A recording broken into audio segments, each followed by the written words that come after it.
Hey there, I'm Carly. I streamed 77 demo streams to Next Fest, and today we're going to be talking about Rusted Moss.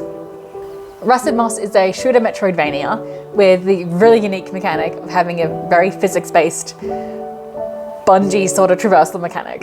Straight off the bat, it's definitely harder to get used to, that sort of both movement mechanic with the bungees and the shooting and controlling both of those elements at the same time.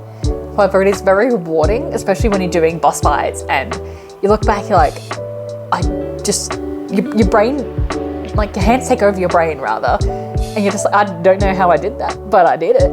And that just feels like a joy to accomplish. Definitely found it easier trying to operate one then the other in terms of traversal versus the shooting. It's still very hard for me to do both of them at the same time.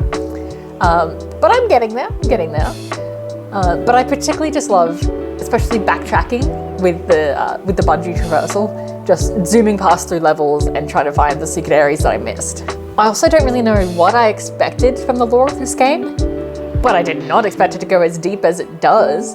And with these twisting narratives of like humanity crumbling versus like nature overtaking, it was just all deep, and like all the characters feel very lived in and like realistic. The best way I can describe the story is kind of like the melancholy of like Nier Automata with Fae. And that's really interesting, I like that. I'm gonna give this one 4 stars, but it's only because that loses that 1 star for just that real steep difficulty curve of getting used to those mechanics to start with. It's not necessarily a bad thing for the game, but just in terms of like my own personal like enjoyment levels, it's just a little bit out of technical reach for me, but I do want to learn and get better at it at the same time, and I definitely recommend it to anyone else. That was everything for Rusted Moss. I hope you'll join me for even more Next Best Gaming reviews. See ya!